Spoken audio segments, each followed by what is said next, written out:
Comme il entrait dans un village, 10 lépreux vinrent à sa rencontre. Ils s'arrêtèrent à distance et lui crièrent: « Jésus, Maître, prends pitié de nous. »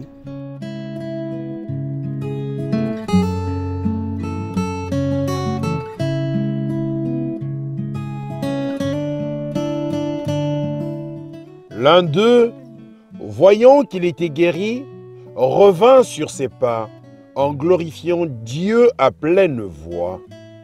Il se jeta face contre terre aux pieds de Jésus en lui rendant grâce.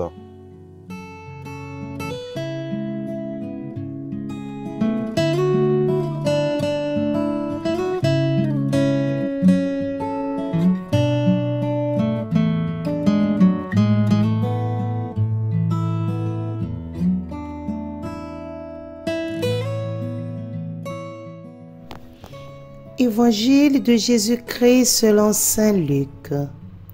En ce temps-là, Jésus, marchant vers Jérusalem, traversait la région située entre la Samarie et la Galilée. Comme il entrait dans un village, 10 lépreux vinrent à sa rencontre.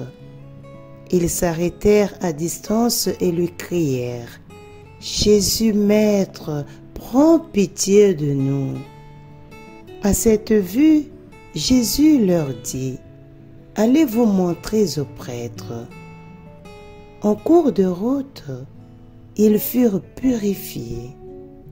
L'un d'eux, voyant qu'il était guéri, revint sur ses pas en glorifiant Dieu à pleine voix. Il se jeta face contre terre aux pieds de Jésus en lui rendant grâce. Or, c'était un Samaritain. Alors Jésus prit la parole en disant: « Tous les 10 n'ont-ils pas été purifiés? Les 9 autres, où sont-ils? » Il ne s'est trouvé parmi eux que cet étranger pour revenir sur ses pas et rendre gloire à Dieu. Jésus lui dit: « Relève-toi et va, ta foi t'a sauvé. » Acclamons la parole de Dieu. Louange à toi, Seigneur Jésus. Les mains vides devant toi, Seigneur, n'espérons que ton amour. Ô Seigneur, guéris-nous, ô Seigneur, sauve-nous, donne-nous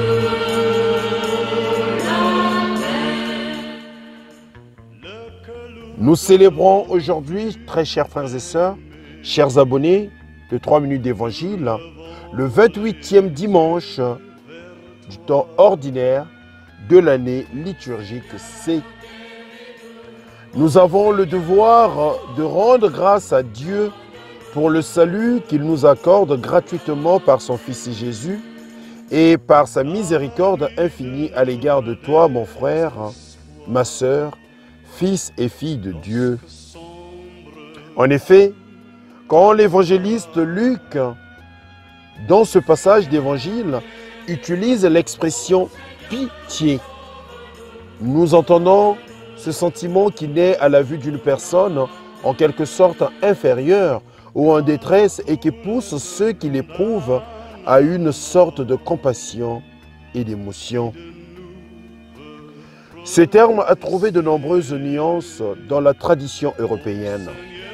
Depuis la noblesse d'esprit communiquée par les différentes pitiés, représentations picturales ou sculpturales, où la Madone et d'autres personnages participent à la passion du Christ, accueillant et gardant le corps du Christ imbibé de sang jusqu'à l'expression tragicomique de Fantozzi qui, face à la force et à l'arrogance de ceux qui lui sont supérieurs par l'intelligence, les performances ou le simple statut social, invoque une expression murmurée qui nous fait sourire.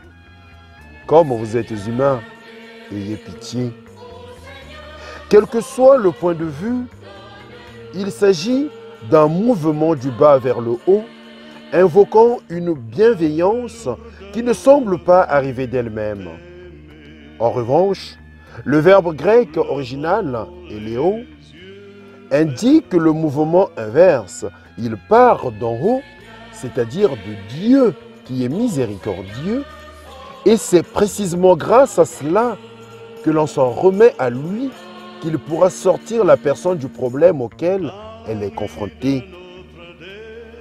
Plus qu'une demande d'aide, c'est une profession de foi en un Dieu qui ne reste pas fermé dans sa grandeur, mais qui se penche sur ses créatures pour partager ses dons avec elles. Nous ne disons donc pas « Seigneur, ayez pitié » pour se plaindre face à nos maux, afin d'obtenir de lui une sorte de laissez-passer pour éviter les problèmes, comme si nous ne le profanions pas. Nous n'obtiendrions pas de faveur de sa part et il nous traitera avec indifférence.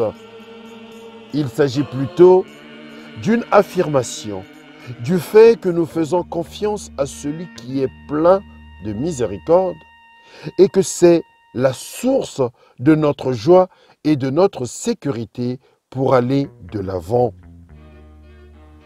Pour en revenir à l'image de la pitié, cette expression est traduite visuellement par la figure de Marie qui témoigne ainsi du visage maternel de Dieu qui soutient ce Christ qui a pris sur lui tous nos problèmes et toutes nos maladies et qui nous assiste toujours dans cette étreinte de bénédiction éternelle.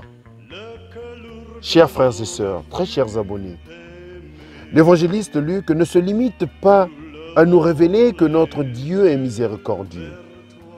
Il nous enseigne aussi le sens de la gratitude, de savoir dire merci. Thank you. Nous sommes invités tous à avoir cette attitude, dire merci à Dieu pour la vie, sa présence, la santé, les joies, les peines, parce que tout est grâce.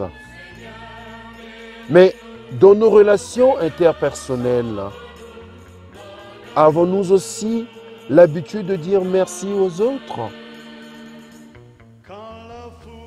À travers cette question, prenez le temps de méditer intérieurement. Rappelons-nous qu'en guérissant ces lépreux, c'est nous aussi que Jésus guérit. Alors, apprenons à lui dire merci, car le salut que Dieu nous offre en Jésus est un don gratuit qui ne dépend pas de nos mérites. À tous et à toutes, je vous souhaite un excellent dimanche dans la reconnaissance du souffle de vie et que le Seigneur vous bénisse. Le Seigneur soit avec vous.